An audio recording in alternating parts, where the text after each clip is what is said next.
Episode Gas Network presents sports for the culture. I'm here with the family. Price, XXV, Double I, Rome, D-Malo, Gruff Lion. T-Boogie, man. Just the greatest sports show on the planet. La Familia. Hope y'all ready for a ride. Can't wait to hear what you got. Oh, what the hell? welcome to another episode Oh, Gas Network presents Super sports for the technical. culture. I'm here with the family. Price, XXV, Double I, Rome, D-Malo, Gruff Lion. T-Boogie, man. Just the greatest sports show on the planet. La Familia. Hope y'all ready for a ride. Can't wait to hear what you guys got to say.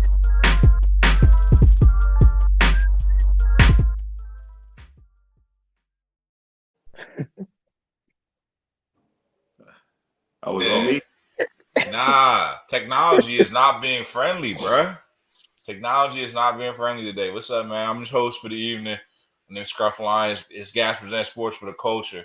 Hopefully you can hear me clearly. You can see me clearly. And you're going to feel it either way. Let's go ahead and get into it tonight, man. We got a lot of stuff to get into. That's not gay. Top right, introduce yourself. The limitations on pauses need to be examined for our culture. Top right. T-Boogie, man. Wash your hands, wash your ass. I know what it is. Oh, Gas, Gas Elite. We starting back up. We got a popcorn fundraiser going on. You know what I'm saying? If you got me on IG, links in my bio. I'm going to drop it on Twitter too. Please support the youngins. But other than that, man, we're going to have a good show, man. A lot of good sports happening over the weekend. Yeah, a lot of good sports happening over the weekend. All throughout the week, all the way, it's been an eventful week. We missed a lot of stuff since we've been on since last Tuesday. Bottom center. Hey, it's not that the comments were homosexual. It was more that it was a little rapey. I don't know if you're gonna hear it or see it, but you're gonna feel it. A little rapey for me, but y'all know who it is, man. It's your boy Young Rome 22, man. We got a packed show tonight. Lots to get into. Like the fellas said, we missed a lot, man. We missed a lot, or at least a lot happened in the last week. So let's jump into it. Yeah, I do feel you, Ron. That language is almost Antonio Brown pool-like behavior. You know what I'm saying? Just a little bit not, reading the situation, not the correct application of the particular situation. All right, let's get into it, man. We're gonna jump right into I don't know if y'all caught the Monday night game, man. We're gonna just get a little quick huddle, quick slants, if you will. You feel me? Monday night game was last night. I guess it was a pause. You know what I'm saying? I want to hear what y'all got to say about the Monday night game. The Rams came out with an L. And your boys, the 49ers, Jimmy G, he does what he does. DJ Khaled, all he does is win. They look pretty good. Debo looked pretty good, too. I was happy about that. T, man, what was your thoughts on the Monday night game, man? What are your thoughts? Division game always tough. Rams sputtering, 49ers look like the 49ers. Not a whole lot. I thought Jimmy G did his classic game management. I thought Kyle put the handcuffs on him and threw 1,000 screens. And I thought Stafford did what Stafford does. Like everybody did what they do. Debo did what he does. Bosa did what he does. Aaron Donald, like everybody were their classic selves. And I feel like the 49ers had a little more firepower. So Niners came out on top. Was it more of a Rams loss or a 49ers dub and triumph? Ron, what do you think? I would go with more of a Rams loss. The Rams offense is not where it needs to be right now, and it's still kind of early in the season, and they by all means could get a lot better, but they look pretty mediocre to me. They got to figure out a way to get the ball to Allen Robinson. He only had 6 targets, while Cooper Kupp had like 19, I believe, something crazy like that, and Tyler Higbee had 10 or 14. So it's kind of wild. They paid a lot of money to get Allen Robinson, and McVay hasn't really found a way to get him involved in the offense. 6 targets, only 2 catches, 7 yards. They got to work that out. So I would say it's more of a Rams loss than that, because as T just described, it's not like the 49ers really did anything different. You know what you're going to get out of the 49ers, and the Rams were supposed to be the defending champs, and they're on the ropes right now. Yeah, I agree. I've been chiming on this one as well. And I'm just want to clarify my position on this Rams team. I was a big believer in Matt Stafford last year. But I'm pretty sure I wasn't too much of a believer of him this year. I haven't had anything on the record me supporting Matt Stafford or the Rams this year, and I'm glad I haven't. They don't look too good, bro. They don't look too good. I think it might be a wash for them this year. I don't think they're out of it, but I don't really see them being serious contenders. Not the way it looks. Doesn't look too good. 49ers look to be looking like they might be in cruise control for that division. Legitimately, potential title contender coming out the NFC West. And there's been a lot of movement in the NFC West. Aren't the Seahawks in the NFC West? Yeah. Mhm. Yeah, man. When the Seahawks traded Russell Wilson, man, I ain't gonna lie. I was among the people that thought that they were kind of tanking the season, right? I think I said that the Seahawks were going to be a top 5, pick. They were going to be looking to draft a quarterback next season. And maybe they saw the writing on the wall on Russell Wilson. Maybe they traded their stock at the right time because they're looking pretty smart for not giving Russell Wilson that contract. Russell Wilson doesn't look too good.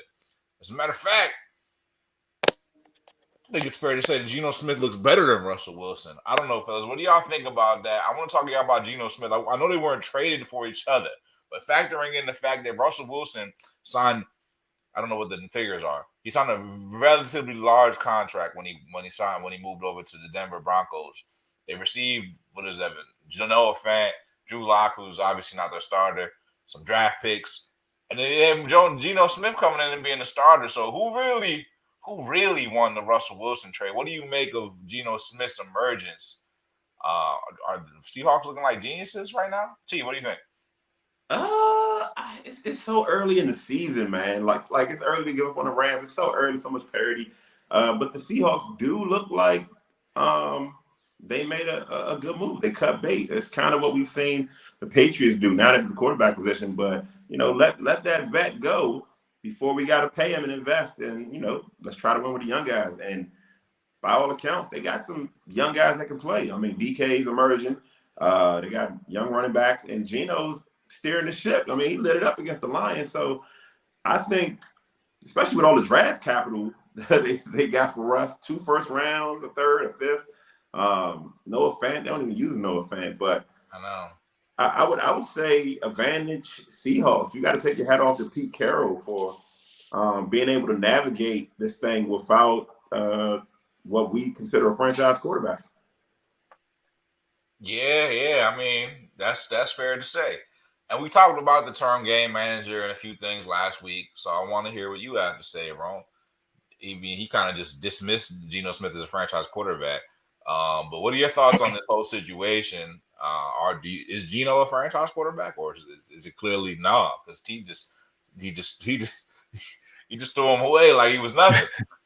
Well, I think it's a little too early to say is Geno the franchise or the future of the Seahawks, right? It's only 4 games in, so I don't know if I'm the Seahawks. I don't know if I'm giving them all that just yet. If he keeps going at this pace, that could be possible.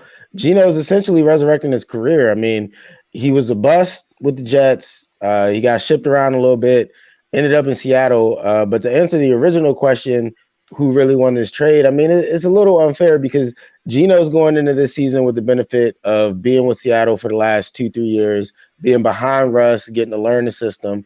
Russ is in a whole new situation, new city, new coach, new team, new everything. So Russ is definitely going to be behind the 8 ball to start off. But I think it'll look a little different come season's end. Yeah, I don't know, man. I don't know. I like to buy stocks, man. And personally, I don't know if I'm buying the Geno Smith stock, but I'm definitely dumping on the Russell Wilson stock. Are you I'm definitely not buying it. Yeah, I'm not buying it. I don't think Denver's going to be good. I don't see them being good. I don't even know. I mean, I think the Raiders are maybe a better football team, but like records show whatever they're going to show. The Chiefs are pretty good. I think the Chargers make it out of that division. I don't know if the third team makes it out. And if they do, they ain't doing shit. Broncos ain't about to do nothing with nobody in the playoffs. Like Russell Wilson doesn't look anything like close to the guy he used to be. Only a month in. Brand new team, brand new coach, first year head coach. It's gonna be an adjustment period, man. Trust me. Russ will figure this thing out, and Geno hasn't done it for a whole season yet. Like I'm happy for Geno. I love what I'm seeing for Geno, but he hasn't done it for a whole season, so he's still got a good amount to prove. Nah, but like, all right, this is like kind of ultimate level. We talked about Manti Te'o in the past. This is catfish level stuff right here. We're talking about here. Like, like the Redskins, Washington Commanders, excuse me. They got Carson Wentz. Like, they got Carson Wentz, and he looks like Carson Wentz, bro. This guy doesn't look like Russell Wilson. Like, he looks like a different guy, bro. You know what I'm saying? Like, he looked like, I'll use the term that we use a lot in the group chat. Looks like he's stealing checks, man. It looks like he's stealing checks. That's wild. That's wild. That's a wild statement about Russ this early. It looks like the Broncos are paying for them extra kids, man. It looks like he getting his child support checks for the final. He can be for the rest of the Wilson shit, the Wilson pack. To be fair, a lot of Russ hate came on the heels of that 49ers game, and Geno didn't play much better than Russ against the 49ers either. And the 49ers, statistically, and eyeball test, they look like the best defense in the league. It looks like, they didn't even have Kinlaw and Armstead last night. They still got, 7-8 sacks. I don't know, man. But the Russ Geno debate is going to play out until the playoffs. And honestly, Geno has a better shot because, like Scruff said, man, that division Russ is in, man. But for what it's worth, Seahawks did it right. I think everybody won, man. Broncos got a quarterback. Seahawks can rebuild and still compete. I think everybody won. Yeah, I don't know, man. He said, let's ride. I ain't know what kind of ride it was. I ain't know it was going to be this kind of ride. He's sitting in the back seat for the ride. Russell Wilson, bro. I thought I'd never see the day, bro. He was so lethal, bro. Like, I thought for sure when I seen him in that Monday night game, the one with the field goal, I'm like, oh. Like, I've seen this how many times, bro? Like, I can't even say it. Like, I've seen it a Brady amount of times. 2 minutes left, third down, fourth down. Russell Wilson gets those, bro. This guy's not Russell Wilson, bro. I don't know who this guy is. Or he's just the older version of Russell Wilson. But he's looking like Donovan McNabb on Washington. He's looking like he's past due, bro. Past due. Time to take it out to the curb, in my opinion. Speaking of taking things out to the curb, man. We use the famous curb stomping shoes of Air Force Ones. The Jets made a nice little social media play on the Steelers victory.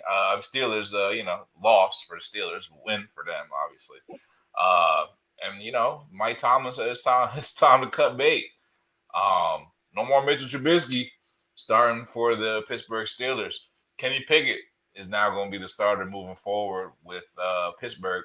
I'm actually pretty high on Kenny Pickett.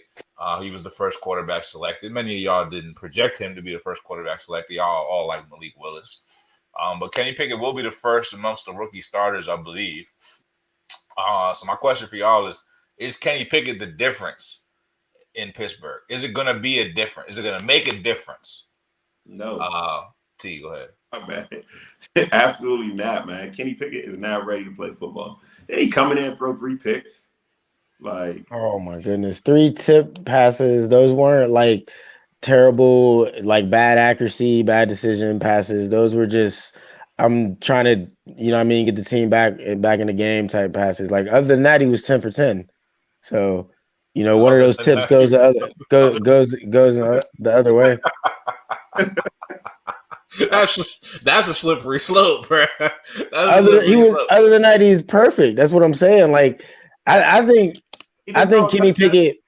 Let me put it like this: Kenny Pickett at worst gives you what Mitch Trubisky was giving you.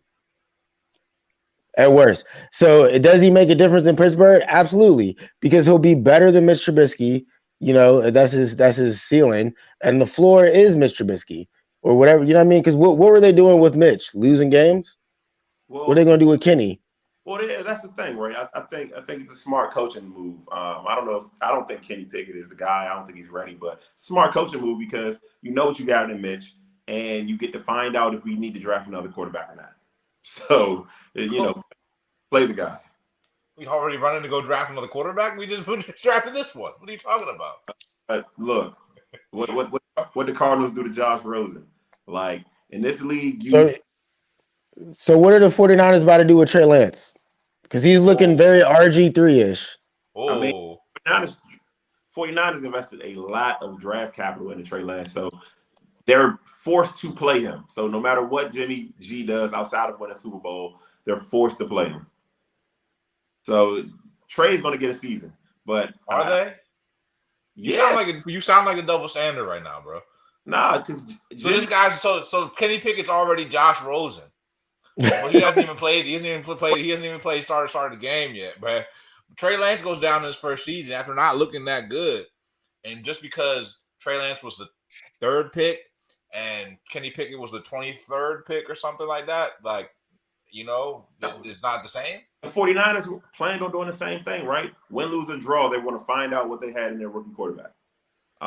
And that's all I'm saying. It's a smart move. You know what Mitch is. You don't know what Pickett is. Maybe I'm wrong. Maybe Pickett is the next, I don't know, anybody. But if you don't play him, you don't know. So, the quicker you find out that it's like if your girlfriend's cheating, right? You want to find out week 1 versus year 3. Like, let's get this thing over with.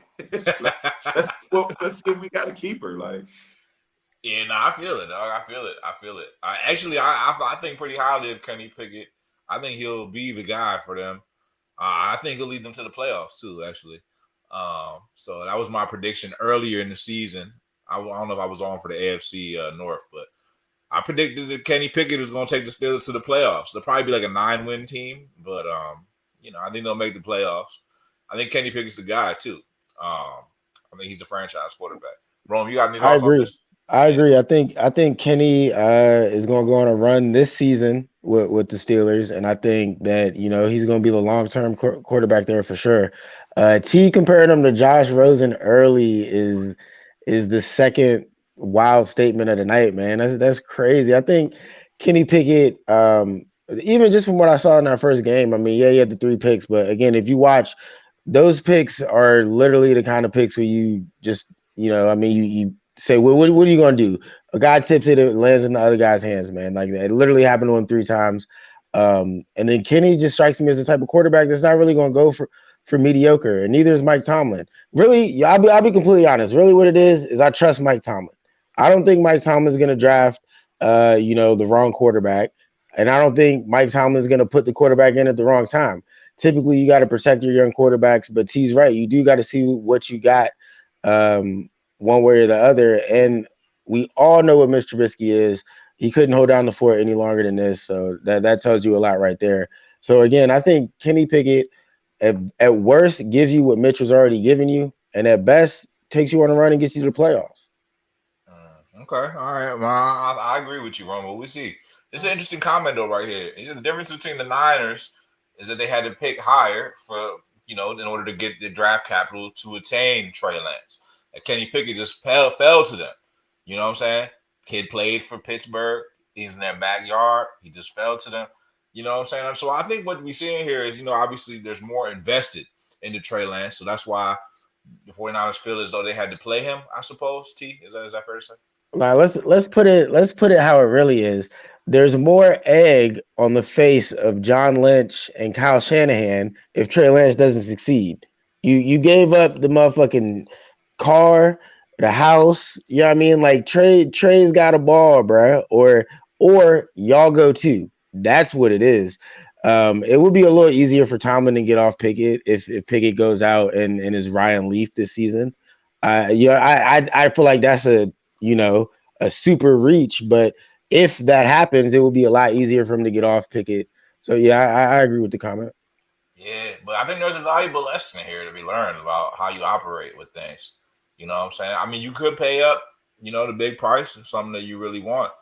But kind of reaching a little bit. Maybe the 49ers reaching a little bit. Maybe, a little. I'm gonna quote the great Kanye West, and I'm not gonna quote him today, but I'm gonna quote him from a couple years ago. And he said, "When you try hard is when you die hard, bro." So. Over you. No, but I mean, that's kind of that is what happened, right? The Niners did go all in, so obviously, you wager more, you lose more. But I think they made the right decision with Lance. Lance just ended up getting hurt. It's bad luck. It happens. It's football. Next man up. They got lucky by having this Jimmy G debacle, and Jimmy landed back in their lap. But you know, it is what it is. The young quarterback. The Jimmy G debacle. I think y'all better off with Jimmy G though, personally. Yeah. For this year, but not long for this year, yeah. Not long term. Yeah, I don't know, man. You know, I think it's one of them situations. It's quarterback in the NFL is a lot like picking a woman or, you know, like marriage or some shit. If you pick the wrong one, you're fucking set back for 10 years. Nah, that's facts. That's facts. Hold on, let me get. Nah, it's not that if you pick the wrong one, you're set back for 10 years. If you pick the wrong one, you go broke. Like that too. Look at like we brought up the Commanders and Carson Wentz earlier. I think that was $29 million down the drain. That was like they or whatever they're paying them, 30, whatever it is. They could have got key backups, key depth at key positions, and let Taylor Heinicke rock for a year, you know, at $8 million. Like instead you pay $30 million for Carson Wentz to get you to 1-3. Seems like a waste of money to me. It just seems like it's a certain way they like to invest in their quarterbacks. They don't like to invest in them too much. I mean, they tried to build up. They had built up a couple early on, you know, having with those guys. They didn't want to pay the one. The other dude was hobbled, right? Mostly other than that, what I see with Washington, they like to fill in the gaps with these like veteran quarterbacks that are almost on their last. They're either on their last leg, or maybe they could get the sauce back. You know what I'm saying? It's just like kind of cheap. Like, you know, it's like ordering KFC and bring it home for your dinner, for your family or something. They've done it every way, right? They've brung in the no disrespect. They've played the guys they've drafted. They've played undrafted guys. Like they've done it every single way and managed to mess it up. But I think this one's on Riverboat Ron. I think Ron. This is Ron's last season. You know what I'm saying? Barring a playoff appearance, this is his last season because what's the biggest flaw with the Commanders? Their O-line. These are guys that came from Carolina. like you picked up offensive linemen from that sorry-ass Carolina team you had, and they're still bad. Not only that, what has Ron ever did without Cam Newton? What has he ever did without Cam Newton? Like they hired him. Nothing. They hired him to clean up the organization. Like we hire coaches to win football games. We don't hire coaches for PR and press. And you know, well, you know why they're not gonna fire Ron after this season, even if Washington doesn't make the playoffs, because Dan Snyder just went to the Supreme Court or whatever, you know, getting subpoenaed and all that. Dan Snyder has way too much other shit going on to get rid of the guy that's taking all the hits for him in the media and publicly. Dan Snyder just made his first public appearance in damn near a year at the damn Cowboys game next to Jerry Jones. Jerry probably told him, hey, man, this is Jerry world. You safe here. You know what I'm saying? Like, you could come in here because ain't nobody seen Dan Snyder. You've been on that yacht for a brick, bro. So trust me, Ron is safe for this year, but the seat will be flaming hot if it keeps going the way that it's going. But yeah, I mean, it's not even just Washington that Scruff was describing with that analogy as far as, you know, wasting money and wasting, you know, getting set back with a bad quarterback. The Colts, I would say, are doing similar things that we've seen Washington do right now at quarterback. You listen to the Colts tell it, they were upgrading from Carson Wentz. Now you look at them and looking kind of similar. Looking kind of similar. It's two different types, man. It's two different types of school of thought, bro. You eat some women coming home, they bringing that chicken, they seasoning it, they roasting that joint, they basting it, they going in the oven, they got the little glaze for it, and then some people picking up that rotisserie joint on the way home, bro. Like it's just different kinds of schools of thought, you know, how to feed the fam, bro. But y'all not eating over there in Washington, looking a little famished out there, but you know. Now, you know, the biggest problem is, and obviously, and I think honestly, Washington has been the most disappointing team this season. Like they appear to be unprepared and undisciplined, and that to me, that goes directly to the head coach. Like they're not even competing in games. And they have so much talent, right? We can all agree Curtis Samuel is a dog. Yeah. Gary Terry, dog. They hit on Jahan Dotson, right? They have a stable of running backs. You just named a bunch of things that are not disappointing at all. And they're still that's my point, bro. You have all this talent, right? And you still look unprepared. Like You know what's more disappointing than Washington? The Raiders, a team that was poised to make the playoffs this season, had a nice little season last season, got Devontae Adams. Now they're sitting at 1-3 in a tough division. Like we just buried the Broncos. Oh, it's gonna be hard for them in the tough AFC West. But the Raiders are at the bottom of that division when they had high hopes of being at the top of that division. Sounds pretty disappointing. Then have you watched the Texans? Or do Texans fans exist? That is one of the most disappointing. Like there's a legitimate case that could be made that they should have never made that franchise. like you want to talk about disappointing? You want to spin the block on the Raiders? We can do that. The Houston Texans, though, I would argue that I actually have more pride being a Texans fan this season than being a Washington fan. Yeah, the Texans literally went for the tie. They punted and just accepted a tie, bro. Like who's excited for that? That is literally disappointment. I mean, who expected the Texans to win more than 4 games? Yeah, nope. Apparently not even the Texans, bro. They said we're gonna take this tie, bro. That's crazy. That's better than the L though, and that's what they probably were going in expect. That's what most of their fans was probably expecting. So at least their expectations, and that's why I was having a conversation with a friend the other day, not about football, about anything almost, like expectations, bro. Because if you have a low expectation, if you're a Houston Texans fan, your expectations were low. You know what I'm saying? Versus, like, I wish I could run some tape right now on the expectations that y'all guys has in the beginning of the season about your team. I wish you could, because I was never. It is good that we brought up expectations, because my expectations for Carson Wentz were never high. I was never a Carson Wentz guy. Never have been, even when he was on Philly. So yet your win total prediction for Washington was much higher. It remains the same. That has not changed. So somebody's gonna come save the season. Is what you're gonna say? Someone's gonna I didn't say anyone's gonna save it. I didn't say that. I'm not giving away the script. I'm not giving away the ending. I'm just saying stay tuned. Look, man, this is the NFL, and teams can flip the switch. I'd just be surprised if it was Washington. Just the energy, the fan base, the energy of the coach and his interviews. But I don't want to talk about Washington too long, man. What else we got? I mean, you were the one ranting about us. That wasn't even on the docket. That was organically about Washington. I want to talk about Washington. Already buried Ron. Yeah. Well, let's talk. Let's talk about something else, man. He popped up in the news today, man. Your boy Tom Brady, man. He made a decision. He made a decision to come back, play football, bro. T said he was tired of being home around his family. It was what he said, right?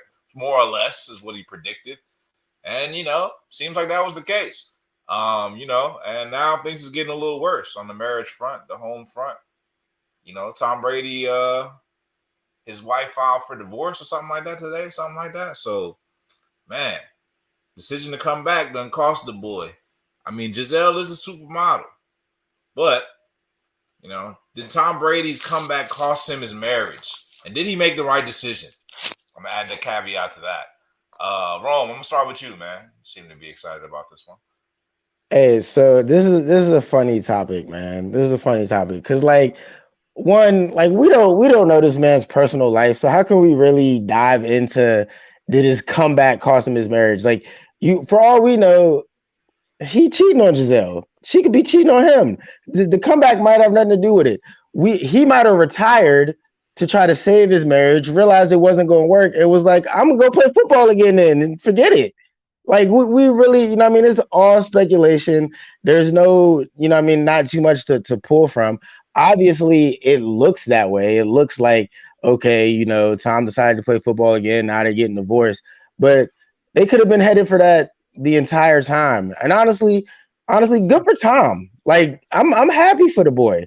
Like if this wasn't working, like if this wasn't working out, if this was a toxic relationship, if she didn't want you to go be the GOAT that you are, and this is what you needed to do to go get another ring to further cement your legacy, because we know you're not the most athletic quarterback. We know you're not the most fun quarterback to watch for real. So just keep stacking them rings. Like if this is what he got to do, this is what he got to do. And not every marriage is a good marriage. So good for Tom. Good point, man. You guys are married, and I'll take your advice. I'll take it's golden advice, in my opinion. Top right. What do you think about this topic, T? I mean, I pretty much called this a long time ago. Like he chose football over his family. Like, I mean, sure, we don't know, but no, you don't got to read the tea leaves for this one. Like, you see what it is. Look at his age. Look at all of these accomplished. Most people would shut it down, right? Let me go raise my kids. Let me go, drive the minivan or whatever you would do, But be around your family. You've been around football since high school, and maybe before high school. You actively football season. You've been locked in for over 20 years. At some point, you can say, all right, you know what? I've done enough. Let me shut it down. If he shut it down right now and went back to his family, he would save his marriage. She would call the divorce off, but he won't. He rather vouch for Antonio Brown and throw to Mike Evans. Like, I don't get it, man. I don't get it, but I hope it works out, for both of them. But I do feel like he traded his family for legacy. Yeah, I mean, that's tough, bro. It's tough.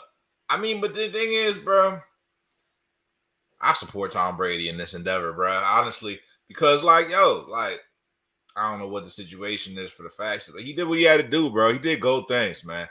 And you know what I'm saying? You want to be with an average dude, you know what I'm saying? You can have average things happen to you. But if you want to be with a guy like Tom Brady, somebody that's trying to be the GOAT, actually. He's not trying to be the GOAT. He is the GOAT. He's doing gold things. Like, okay. And he just started, he's doing gold things. You trying to turn him into a house cat. You know what I'm saying? That's not what the fuck he is. He's a GOAT. All right? So my thing is, hey, Tom Brady, you only move up in life. You don't trade down. You only trade up. So, there's always more, bro. There's always more. Best believe Tom Brady will end up with a better chick than Giselle. He gonna end up looking like he could be like Leonardo DiCaprio if he wants. He would trade him in every year if he wants, bro. He was loyal to her for so long because of the image. The image is done now, so fuck it. Listen to what Future say. No, I'm back fucking my groupies. No, I'm back fucking my groupies. Tom about to be winning, bro. You don't think he about to turn this into a winning situation? You don't even know how this guy operates. That's what he does, bro. I don't actually. I don't think he's gonna win. You know what I'm saying? You only get that one first family. You could. Okay. All right. Well, he went like Megan Fox next week. Just know I told you. All right. Sleeping with better looking women doesn't, at some point that's empty, right? But I guess, especially if you're doing what you want to do in the process, I think that's actually empowering. That's called impulsive. I don't think so. Okay. Well, how's it impulsive? It's impulsive? What's impulsive about? You've been playing football for the life. You're talking about family. Are you talking about family, T? Respectfully, I don't have a family, so this is going to sound kind of crazy to most people in the world because they have a certain perception of family. But this man been playing football for 20 some odd years. He's 46 years old playing football, bro. What do you think he's with his family right now, bro? Football is his family, bro. He cares more about the game of football and the team and his offensive linemen. Those are more his kids than those kids that showed up at the end of the game at the Super Bowl. He's probably like, who are these guys? He don't even see these guys. Who are these kids? You know what I'm talking about? That's his family. Talk about that, man. He's not normal, bro. This is not normal. He spends more time with them than the kids, bro. Well, he went back to his family. That's the plot twist. His kids can't block. Look, man. If this was flipped on his head, and let's say your wife is a superstar, and you're an actor, and you put your career on hold so she can go out and I don't know, play her sport. You know what I'm saying? And every year she's like, I'm going to stop, and then she keeps going. Like, at what point do you get to go out and you get to be great again, or you just got to be staying in the house? Well, look, I think Finding for that you situation kind in the of first place, but you kind of got it there for a second, T. Like that's the point we're kind of missing. I think Giselle is a supermodel. She's like one of the best supermodels of all time, highest paid. Like she don't need Tom, right? Like she don't need his money.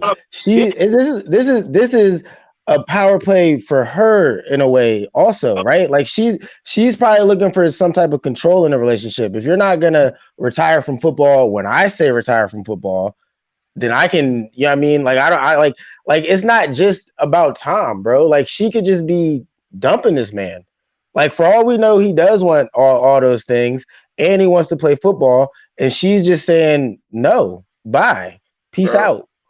Like One of the top super was like she was, yeah. in a career where age and beauty is your value. You know what I'm saying? She can't just stay in shape. Like she's But going to.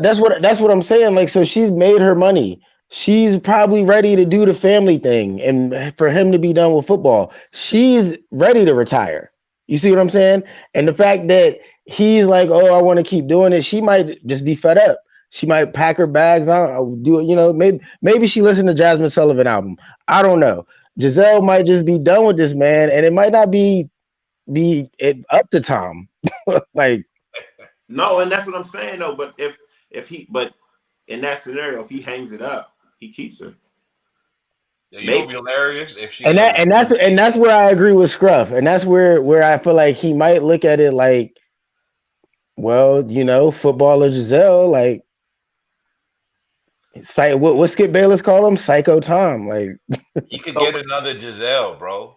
So all these months ago, when I said he didn't want to go home and be a family man, you agreeing with me?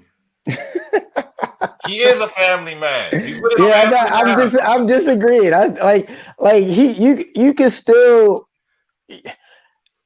especially in today's world, bro. Especially in today's world, you can still be that family man and not be married to your kid's mother. You know what I'm saying? Like we've seen that co-parenting thing work for some people. So I can't say that he's throwing away the family life because he doesn't want to stay with Giselle, Bro, or because she doesn't want to stay with him, whatever it may be. No, he just trying to tell her to wait. That's all. Wait a minute, I'm not done playing. his role as a husband, bro. It might be his role as a dad, right? You're playing football during the school year, like you're not going to PTAs, you're not helping with homework, like you're investing. Okay, but how many other players in the NFL are fathers that are playing football during the school year? But other wives aren't, they're not with 26 or, this guy's been in the league for like 22 years. Exactly. Right? Your kid could have literally been birthed and graduated college every single school year. They're not that old, but yeah, you're right. He probably try to wait it out. He might be able to make it through high school if he keep going at this rate. Bro, imagine that. Imagine that. You miss every single school year and say, y'all see me on TV, right? Hey, there's some professions where parents miss special moments in the kid's life and they don't see them on TV. So right. I mean, it's part of the profession, man. It comes with it. When Giselle was modeling, I'm sure she was traveling the world. You know what I mean? Like I don't believe that all these celebrities are with their kids 24/7, or doing all these things. So I'm not gonna knock football players because their season is during the school year. That's like basketball is also during the school year. Like they play on Christmas Day. Like, you know what I mean? Like LeBron wasn't with Bronny opening Christmas presents. Like, you know what I mean? Like come on. We see LeBron at basketball games. You ever seen we do, but he definitely wasn't opening Christmas presents on Christmas Day because he was playing the Lakers. Have you ever Brady open at a school play? I saw him kiss his son on the lips. That's true. That implies that they're close.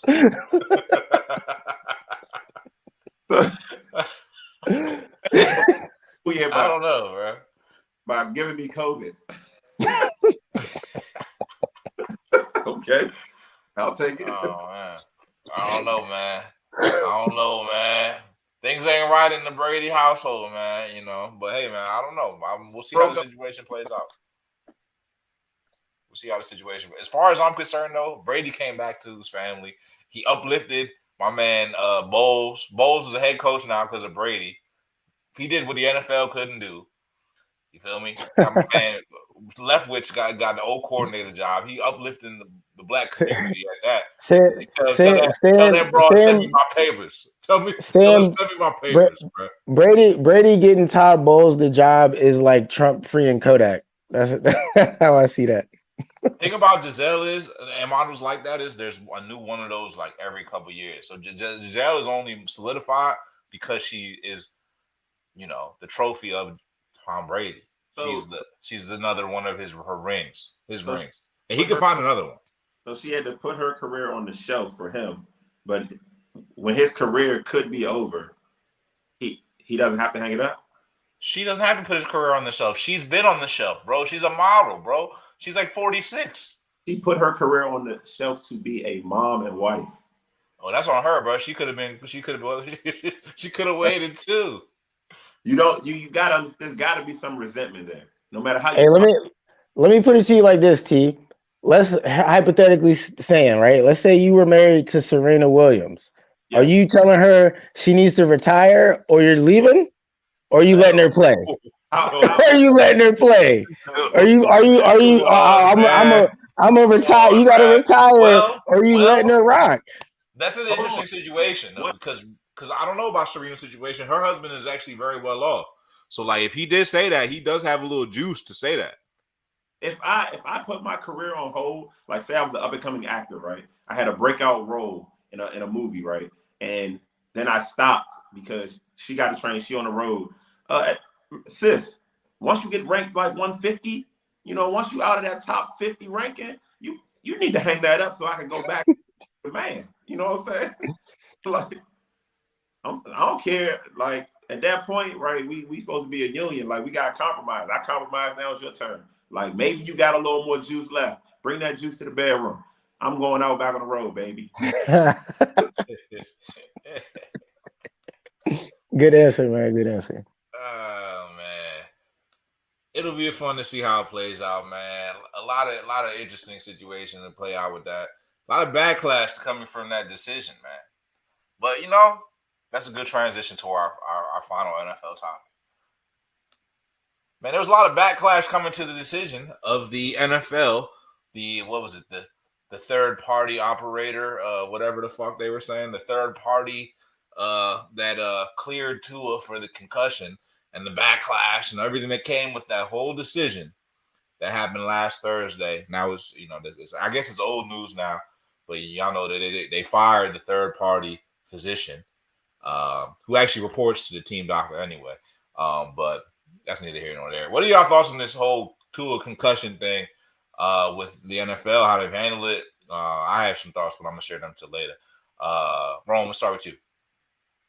I mean, I think this was handled horribly. I think what it ultimately did was put the entire concussion protocol in question. And now what was once, you know, I personally don't know how they do the protocol. I don't know if that's come out yet, but that's what needs to come out. I don't know how they go about passing a player, like Tua, for example. We all saw him fall over, right? And then they say that it was his back. Well, how does Tua pass concussion protocol after we see him stand up and fall over, right? Like we clearly see this man get a concussion. How did he get through the protocol? So that's what I want to know from all this personally is what exactly are they asking them? What tests are they doing to ensure that they don't have a concussion? How do I know that, you know, I get a concussion and I'm not just like, oh, actually my toe hurts, you know, like do I pass protocol now? Like, so I think this whole thing really just put that whole thing into question, which is a terrible look for the NFL that they're gonna have to clean up. And it's gonna take more than firing a random physician. Yeah, I agree. T, what are your thoughts on this whole concussion debacle and the continuation of what it seems to be uh, obviously a concussion issue in the NFL? I mean, I feel like the NFL probably has handled concussions a little bit better recently, but at the end of the day, what you still see with players and athletes are the desire to play and suit up, and the team's desire to win, and they prioritize winning.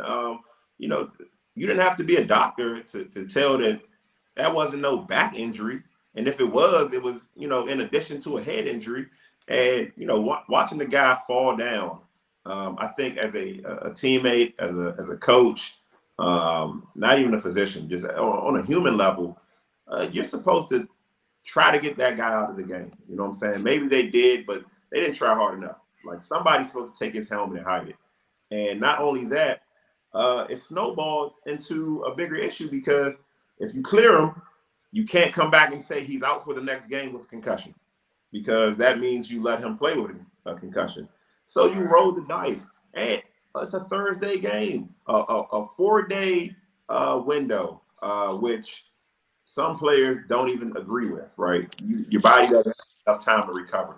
So he comes back in 4 days, gets hit, and a hit that's probably routine any other Sunday, but because you're obviously coming off concussion, bro, he could have died out there in the field.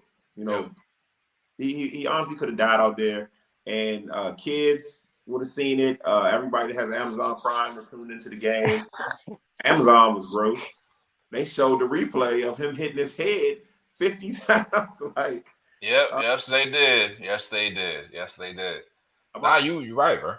My final point on this is, I think the NFL, where they're at, and they won't do this because it's such a big youth sport, but I think they should probably go the route of like combat sports where guys sign up to know the risk and get concussions, and that's just what it is. Like, if you die on the field, you die on the field because I don't. If winning is the priority, how can you ever prioritize health? You know what I'm saying? If winning in business is always at the top, health is always going to be on the back burner. Yeah, I mean, you kind of know that to some extent. It's kind of unwritten. Like, there's no waivers. I'm sure that are signed to I disagree a little bit with that statement, and this is why. This is why, because I don't think that health is on the back burner. I feel though as though like with combat sports, football is just inherently violent. It essentially is a combat sport. Um, like, and I agree. Maybe they should just sign a waiver that says, I'm gonna get concussion if I die on the field. I die on the field because you are right, T, in the sense that there's no real way around it. You know what I mean? Like even, and I'll say it like this: even if Tua didn't have a concussion on that Sunday, he very well could have got sacked like that, thrown down like that at that force, and still had a real bad concussion. You know what I'm saying? Like, it's not like he needed the concussion Sunday to still get jacked up Thursday. So at the end of the day, we could see a real bad concussion this Sunday. We could see some concussion Saturday. We will actually. So it almost gets to the point of like, why even do it? I agree with the statement of maybe they just sign waivers. You want to do it, you do it. But it is like a combat sport. To if I'm in the UFC and I kick you or knee you in the head, that might kill you. Like, that's just what that is. Like, that's. So it's almost, if you're really that worried about it, why even do it?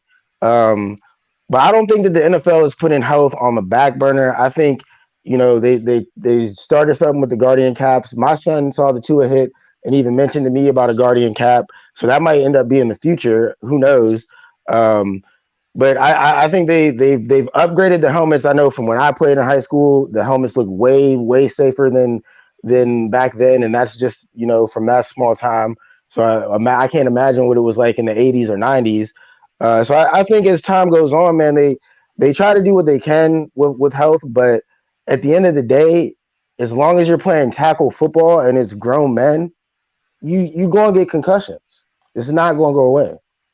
Yeah, I think we can agree that there are going to be concussions within the sport of football. But I think what is particular about this situation is the fact that he basically suffered concussion in the game prior on Sunday. And if you have a concussion and you have another one in that short of a span, you could potentially have like a career-ending kind of injury. And I think that's why the negligence in this particular situation was more dangerous than your typical concussion. I wonder what elements that Tua played into that process. I think there's a lot of gray from us from the outside looking in. Because sometimes as a player, you push that boundary like, yeah, I'm good. You just push through them situations.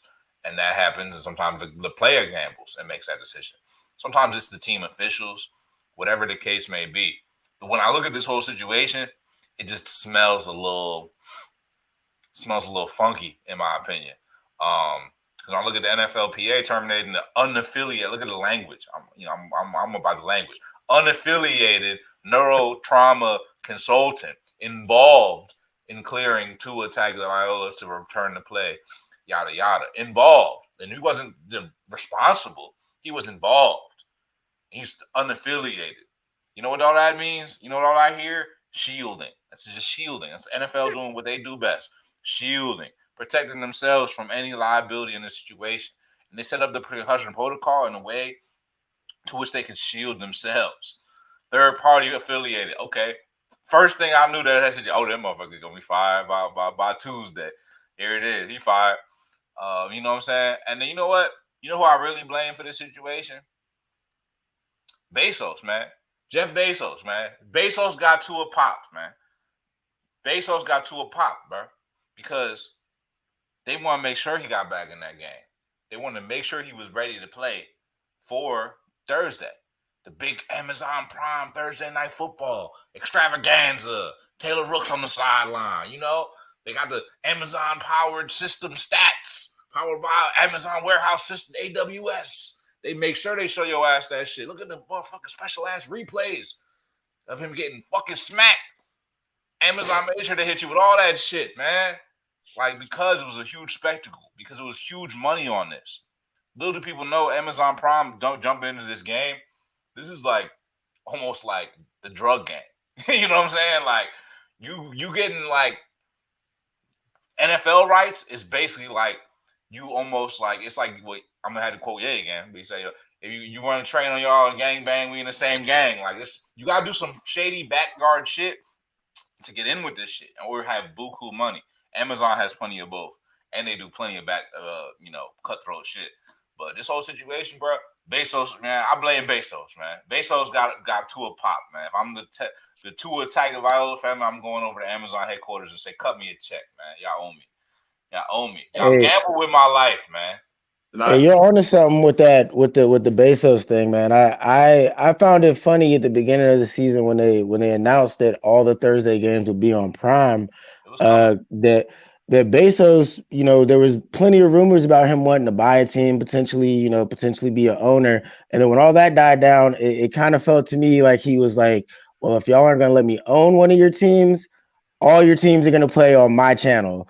So it felt like a pretty big power move by Bezos. I don't feel like that was a mistake that these Thursday night games wound up on Amazon Prime, especially when there were some other major networks that definitely wanted them and had them at one point. So NFL got its own network, but here we are. Bezos been playing chess the whole time. Little do people know that Red Zone is powered by Prime Video, and that was being done long before Thursday Night Football was on actually Prime Video. So like they were using their technology. He had his hand in there already. It's no coincidence that Bezos wanted in on football and now he's found his way to be a bigger part of football. That's no coincidence. I'm not going to put that to a situation with that. Popped. What I will say, I know you made the point that how much what part did Tua play in all this, and I've heard rumblings that these quarterbacks, these athletes, not just quarterbacks, when they're taking these baseline concussion tests, they try to score low sometimes, knowing that if I can just pass the test, even if I can play with concussion and get my next game check or stay on the field, because availability. If you're not unavailable, we can't depend on you. So, like I said, a lot of it comes down to these athletes they want to play, they want to compete, but this medical staff, right? It's their fault. I'm not blaming Tua, even if you rig the test. It's their fault. I can't go to the ER and say, Doc, leave the bullet in. I want to show people that I'm tough. Like, no, your job is to protect me. Even if that means protecting me from myself, like that's your job. And they failed Tua. And if I'm Tua, even if I tried to beat the system, I'm still going to sue them. Right? Maybe not now. Maybe after the season, because I don't want any controversy during the season, but I'm suing them. And I'm going to sue them. And them 2 back-to-back concussions, who knows when we'll see Tua again.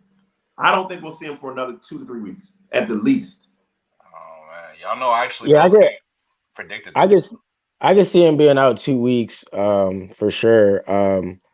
But one thing I wanted to say on this too was I see a lot of people blaming the head coach, and I get that to an extent because at the end of the day, the head coach could just pull some shit where it's like, well, I'm just not playing you because I'm not playing you. I make that decision.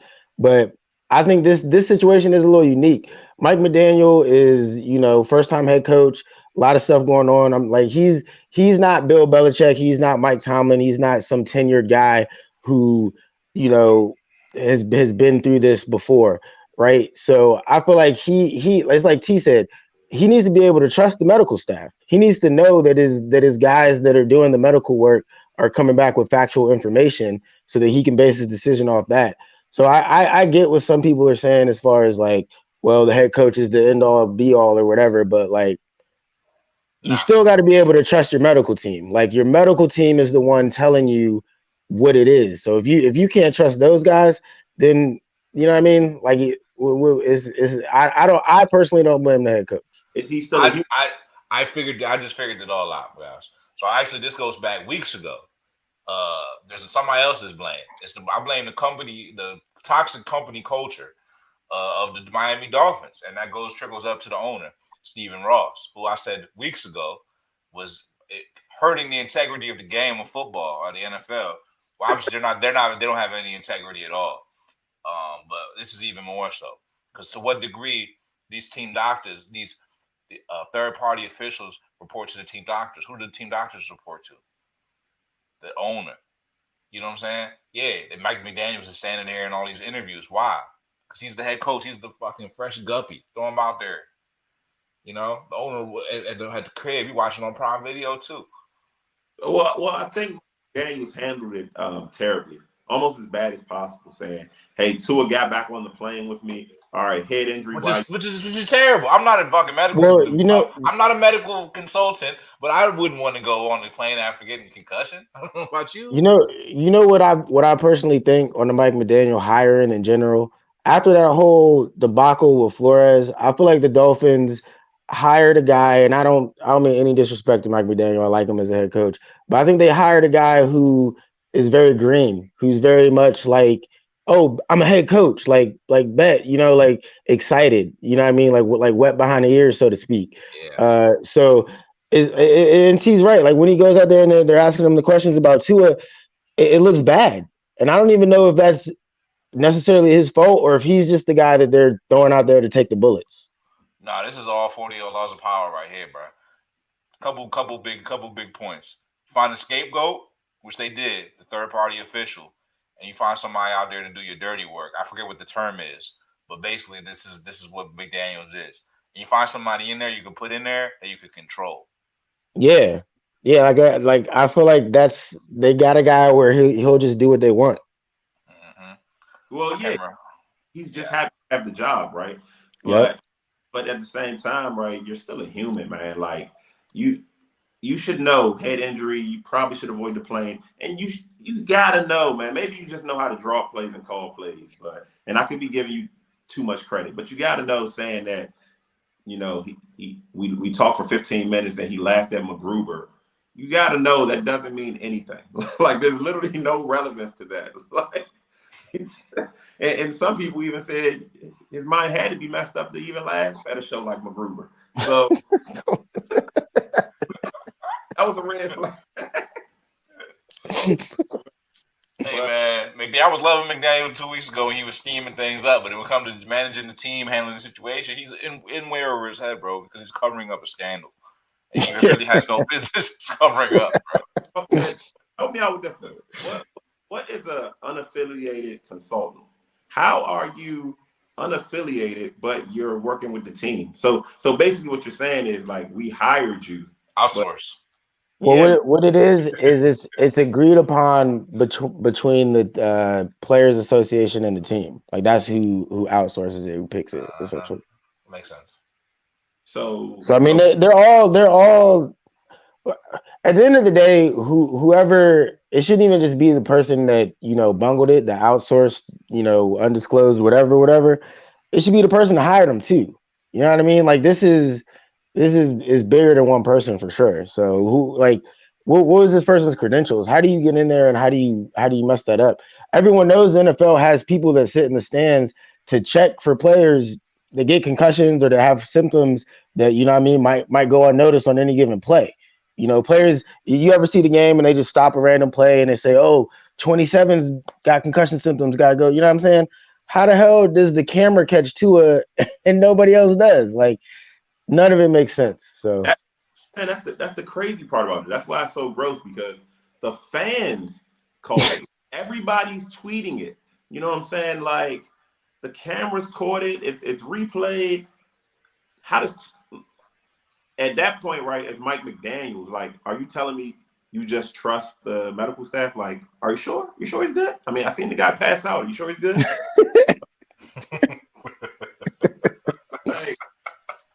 Like, no, his leg fell asleep. He's good. He had a back issue. So pinch the nerve. He's good. Like, no, man.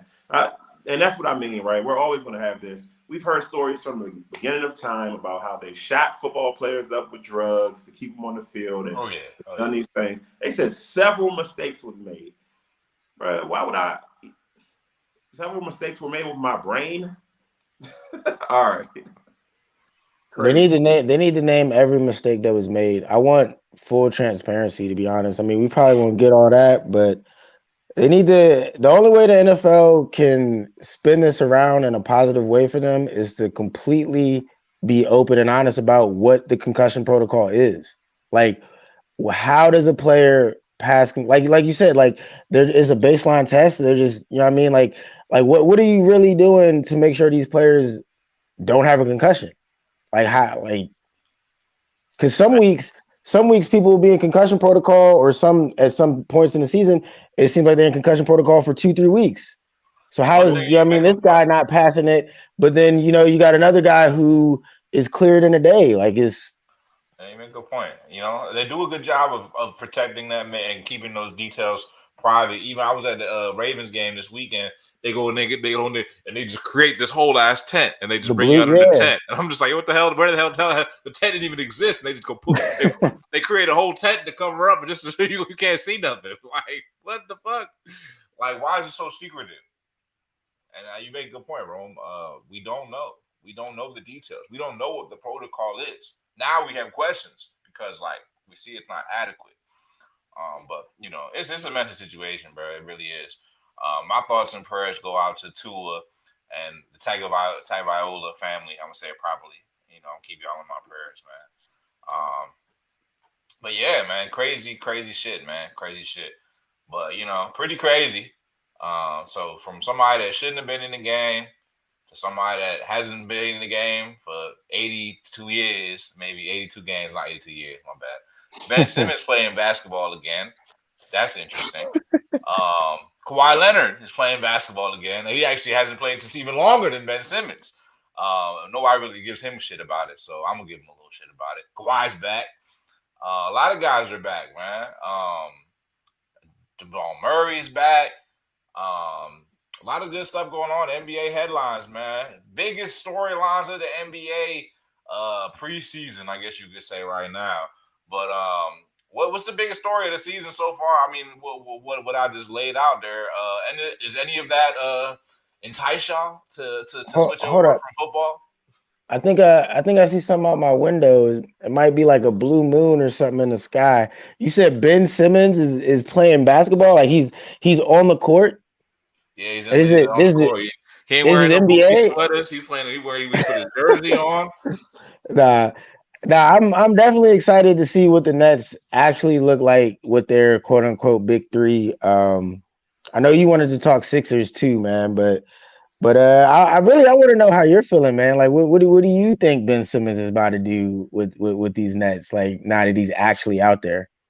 Well, to be honest, just from a person that like understands like dealing with some shit that's uncomfortable. Sometimes you go and fuck up some situations, and you might not want to go back to them situations. I get that. I've actually done that too. So I can't say I haven't done that, bro. Difference is, my shit's not on public straight. You know what I'm saying? And I just terminate the contract, go get a new job. I don't work in the NBA. Nah. I mean, I'm happy he's back on the court. But I think that Brooklyn is going to be like really great. I was interested to see how they were going to use him. So I'm just strictly speaking from a basketball standpoint. What I saw them do yesterday was mostly have him run point guard, the same way that he was running point guard for the Sixers, which I thought was idiotic in the first place. So, I mean, what are you doing? You're trying to make it easy for him. And I get it. He has mental health struggles and all this stuff. So you want to make it as easy as possible for him, right? Because he has such a hard time. But I think that's the problem. I think that's what got him into this situation in the first place. You're just letting him do what the fuck he wants to do. And I mean, if that's what you think needs to be done for the team to be successful, then great. But this is Steve Nash we're talking about here. So I don't feel like that's the motivation behind what he's doing. I think he's trying to go the path of least resistance, which isn't necessarily a bad idea, but we'll see how it plays out. Ben Simmons be the primary ball handler from what I saw in the sets that I've seen. Kyrie Irving's kind of hanging out. I don't know. I don't think it's the best way to utilize. Yeah, I don't know if I like that either. It's a little clunky, in my opinion. But, I think the basketball mechanics need some work. Personalities, we'll see how that plays out. Good luck with that. So, like, am I predicting the Brooklyn Nets to win the East? Fuck nah. I think it's highly unlikely. You know what I'm saying? I think the Sixers are more likely to have a run than them. I think the Sixers are actually primed for a run. But if I had to pick a team right now, I'd probably pick the Bucks. Not the Celtics either. They got too much shit going on. T, man, what's your thoughts on the NBA season, man? Any of these storylines entice you? Not really. I'm just happy to see guys coming back. Jamal Murray specifically. Definitely want to see what this Kawhi, Paul George, John Wall situation looks like. Yeah, John Wall playing basketball. I mean, there's a lot of guys coming back. Same way people have no reason to believe in Simmons, KD, and Kyrie. But I'm just glad basketball is back. I feel like everything's better when football and basketball are going at the same time. Yeah. So I'm just happy. But I saw a little bit of Simmons and KD, and I think they'll be fine. 4 to 8 seed, they'll be in that range. I don't think they'll be a top team. The potential's there, but I don't know. Those guys are kind of old at this point. They the sets they running, bro. The offense they're running, it's like Brett Brown offense with KD. I don't think it's good. I don't think it's good. It's Bush League. I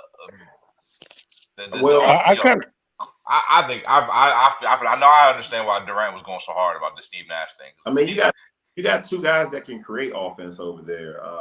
The problem will be in the playoffs when everything gets tighter. People start fouling. They build a wall and force shoot jumpers. But I think regular season they'll be fine. They're going to win a bunch of games. Yeah, precisely. He was just hanging out far right corner. I seen them work in the high post. Kyrie in the high post. Like Ben should be in the high post. Kyrie need to be doing what he do. You're the resident basketball coach, man. How do you think the Nets should go about that though? Like, do you think Ben should be the main ball handler? Like how do you work Kyrie in? If you know what I mean, like how would you go about it? I think you do have to make Ben the primary ball handler. I think you need to start KD in the post. Honestly, I think I don't like KD. I've never been a huge fan of starting KD on the wing. I think you start him down in the post. He's light. He's frail. He'll get pushed out to the elbow, and the elbow is where the greats make their money. That's where Jordan, that's where Kobe worked, that's where Dirk worked, Tim Duncan. The greats work from that elbow. So if you start him low, he gets pushed to the elbow, he'll be great. And that leaves Kyrie on the wing to either be a spot-up shooter or, driving kick. And he can attack from there. So that's how I would go. I would let Kyrie hang out on the wing. I would let Ben handle the ball, and I would let KD work mid-range, and that's what I would do. That's not what I would do at all. That seems like what Steve Nash might be thinking about. I mean, and that's not going to work. If we see KD catching the ball 35 feet from the rim, having to do 7 dribble moves to create a shot. At this age and speed, he can't. He'll have to be making a shot, and I don't know. I think that's a harder path to score than starting 15 feet away from the bucket. This is the most logistical I'm about to get right now, and y'all gonna remember this because if any coach could bring this down, y'all might be able to figure out how to use Ben Simmons. All right, this is how you do it. Right, you let Kyrie be the actual point guard on typical possessions where you're bringing the ball up the court. That means like off of an inbound pass. You let Kyrie bring the ball up, let him work the ball in. All right, you have Ben bring the ball up in these situations almost only off a fast break rebound. Fast break. Get the fucking ball to Ben. That's gold. You're gonna do that every time. Second unit. You sub him out early and you bring him in with the second unit and you let him play bully ball and let him run whatever he got to run with a little second unit with him and Patty Mills. But you let them run like that with Kyrie at the point, and if you're gonna have Ben get the ball and be a playmaker, let it be in the half court off an inbound into the high post and let him work the high post a little bit. Then he could work around and he could get a little bit of post and passing a little bit of like that. I think that could be successful, but I don't think they're going to be successful if Ben Simmons is the primary ball handler on like 80% plus of them plays and Kyrie Irving's just hanging around, because it's not utilizing what Kyrie does best. Kyrie's the sauciest of the saucy, bro. Like, we just keeping the sauciest wings on the sideline for them to get dry. Like, nah. Yeah, I think that's my whole problem with Ben Simmons really though is I can't see him not coming up with the ball like the way Scruff just described it. I don't think that works because Ben Simmons, man, he's just really not it. Like, he's got to be the primary ball handler because what else is he going to do for me? I mean, is how I feel. Set screens. I be telling Ben cut to the basket. Yeah, slash. I be telling Ben to slash. Try to get to the hoop and dunk. Like, get to the and hoop. Is that enough value though for like, I feel like I need more out of Ben. No, I just if he does that and locks down the other end, I'm good with him. I need you to play defense on the other team's best player, and I need you to slash so that I just need you to make an impact in a way that the guy guarding you can't help on KD or Kyrie. And Ben Simmons could still get you like 6-7 assists, working on fast breaks primarily as a ball handler on fast breaks and working out of the high post as a point forward. I think, but that's just me. Yeah, I think the problem won't be fast breaking on this team. The problem will be their half. Getting up and down, ball will get to Ben and he'll facilitate. But half court, I think you're going to see a lot of stagnant sets and a lot of ISO, and that can only take you but so far. So my prediction for them is, I think, what is it, October? I think Steve Nash will be fired by February. Nah, I don't. I think Steve Nash makes it through the season. No shot. No shot at all. No shot. I don't think. Don't get me wrong. I don't think he could coach. I never thought Nash could coach. But I feel like the Nets are either going to end up real good this year or be a dumpster fire. Like, I feel like there's dumpster fire potential here. I mean, dumpster fire means we get to have some fun and make some trades. So, yeah, it's true, man. I mean, I'm pretty happy, bro. Honestly, we talk about the NBA season, man. I'm happy, bro. I'm happy. I watched what I seen yesterday. I'm happy that Ben Simmons not on the Philadelphia 76ers anymore. I'm happy that we have James Harden. I'm happy to say that. James Harden looks like he's in great shape. Looks like he's committed to playing team ball. We got some team guys. We got my guy Trez, free Trez, off some weed. They try to book my man off the weed, bro. Now he's playing backup center for the Sixers. We got PJ Tucker. You feel me? I mean, it's now or never. We got guys. I feel like it's almost always now or never for the Sixers. DeAnthony Melton looked good last night too. And Tyreke Maxey, bro, he might be one of the best guards in the league, bro. Like, I was watching Maxey. He reminds me a lot of Jeff Teague. And I watched the video with Tyrese Maxey was saying he does some insane, like 3 workouts before 10 a.m. or something. Like 3 he's up, workouts before 10 a.m. Lord. yeah, like he wakes up at like 5 a.m. and works out, and then he goes to the gym and lifts. Then he works out again. Then he eats breakfast. Then he does something else. Then he works out again, and that's before the team workouts and all that. Like he's grinding. I do see that. I could see that.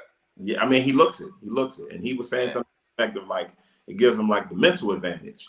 He feels out working cats, and with that type of determination, and that pairs with something a video I just seen of Giannis saying that the difference between him, Kobe's, and the Jordan, LeBrons is their obsession with just the game, their obsession with being great, not being skilled, and I really see that in Maxey. Sky's the limit for the kid. I don't know if he'll be an all-star this year, but he looks ready to emerge as one of the next good point guards in the league.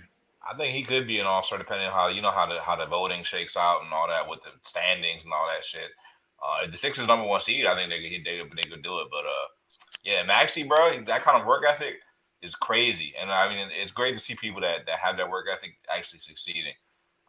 Because I'm gonna be honest, man, and I hate to bash Ben again, but if Ben had that work ethic, bro, he'd be the best player in the league, bro.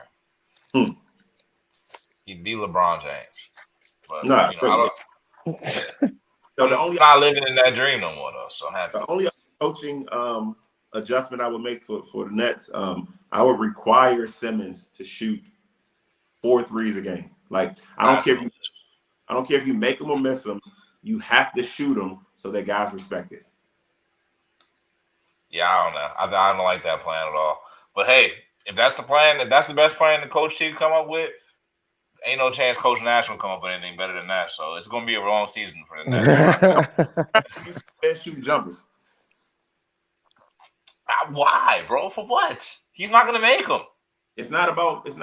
First of all pros can make shots like that. That's impossible. You leave my son open, he's going to make some shots. Like all pros can make shots, so it's just a matter of taking them. As far as the game plan goes, like if you don't take them, the defense helps. They sag off. He's not going to shoot. I'll pack in the paint. We don't need that. We need space. Yeah, I'll see. Ben he had like a turnaround post fade yesterday. That was it didn't airball, but it didn't hit the rim either. Hit the backboard, hit the backboard and shit. I said I would have him trying to attack the rim, then try to get to the hoop and dunk. Like, keep guys honest, bully ball. Play your size. There's no reason Ben can't. See, that's the problem though. Ain't no bully in Ben, or at least I haven't seen it. Look, man, he gets in the mode sometimes, bro. Yeah, like you gotta put that dog in some players. Like everybody not born with that take your head off mentality. Some guys you gotta hype them up to that. It's just been a long time since I even remember seeing Ben Simmons play, and I know it hasn't been as long as it feels, but it feels like it's been forever, bro. As many times we talked about this man. But I got expectations for them though. We're gonna talk NBA later down the road. I got some takes. All right. I just don't get it, man. How you working out with dudes like Nick Claxton and every day? You bigger than them, you stronger than them and shit, and he jamming and shit, and you out here acting him soft and shit. I don't get it. Claxton just out here like, weighs like fucking $150 and he's just like bam, just like, come on, bro. Do that. Personality, right? Why guys that why Debo and Steve Smith that hard to bring down with the ball. Like they're not the strongest guys on the planet, but their mentality is different. You know what I'm saying? And that's all up here. That's true, bro. Mentality is everything, man. That mentality, man, is what separates, yo. What separates the greats from the not so greats, man. For real. But yeah, it's gonna be a long season talking NBA. We're gonna table that discussion for now. We pretty much hit all the great topics that need to be discussed. Is there anything else that y'all want to add to that? No, I don't got nothing. Yeah, I got nothing either. If y'all watching right now, man, you've been fucking with us this whole time, hit that subscribe button. Tap in with us, man. Tap in with the Patreon, the Spotify, you know, the video version of the show, man. It's all available, man. Check out gasmerchstore.com, man. Get in with some winter apparel. You feel me? It's getting kind of cold out here, bro. It's definitely hoodies. It went straight from like you can't even wear shorts no more. Shorts are out, bro. Don't Yeah, put your shorts all the way the fuck away, bro. I gotta I rearrange my whole I closet. I literally did that yesterday, bro. I was like, yo, these They're not shorts is coming back. You done. can't even wear them in the house no more, bro. I'm at that point where the house is like they ain't quite turned the motherfucking heat on just yet. So I'm like, I got my sweats on in this joint. Shit, real brisk. Real brisk out here, man. Real brisk out here, bro. But yeah, y'all stay tight, man. Bundle up. Wash your hands, wash your ass, man. And make sure you stay tuned in with Gas, man. You know how we do. Gas presents Sports for the Culture. You know who we are. Sports for the Culture. Sports for the Sports culture. for the culture.